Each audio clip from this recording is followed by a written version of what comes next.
दादू municipal committee budget 2023-24 जो इजलास chairman municipal committee पीर दानिश मज़हर ऐं वाइस चेयरमैन ख़ालिद मीराणी जी सदारत हेठि दादू जेम खाना होटल में मुनक़िद कयो वियो। इजलास में दादू म्यूनसिपल कमेटी जे 24 वार्डनि जे काउंसलरनि ऐं मख़सूस सीटुनि ते आयल मेंबरनि वॾे अंग में शिरकत कई। इजलास दौरान चेयरमैन पीर दानिश दादू म्यूनसिपल कमेटी जी सालियानी बजट 84 करोड़ 62,827 रुपयनि जी बजट पेश कई, जंहिंमें सालियानी कॉन्टीजेंसी जे ख़र्च लाइ 18 करोड़ 3,05,000 रखिया विया। तरक़ियाती कमनि लाइ 20 करोड़ 85,15,000 मुख़्तस कया विया। वेलफेयर लाइ 1 करोड़ 5,15,000 रखिया विया। दादू म्यूनसिपल कमेटी जी 23-24 जी सालियानी बजट अक्सरियती राय सां मंज़ूर कई वई। इजलास दौरान मुख़्तलिफ़ वार्डनि जे काउंसलरनि पारां इजलास में अलॻि अलॻि करारदाद पेश कंदे चयो त शहर जे 24 वार्डनि में हंगामी बुनियादनि ते सफ़ाई कराई वञे। सॼे शहर में जर जो पाणी ज़हरीलो थी वियो आहे। दादू म्यूनसिपल कमेटी जे कचनि मुलाज़िमनि जी पघार में इज़ाफ़ो कयो वञे त जीअं कचा मुलाज़िम दिलि सां शहर में सफ़ाई जो कमु करे सघनि। जॾहिं त इजलास में दादू म्यूनसिपल कमेटी जे चेयरमैन पीर दानिश ऐं वाइस चेयरमैन ख़ालिद मीराणी चयो त ही शहर असांजो आहे, इन करे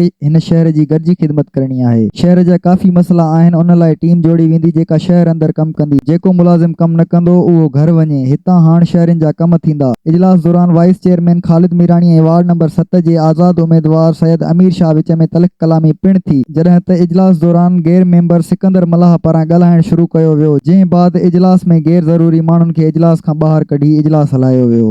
अली रज़ा चन्ना, इबरत न्यूज़, दादू।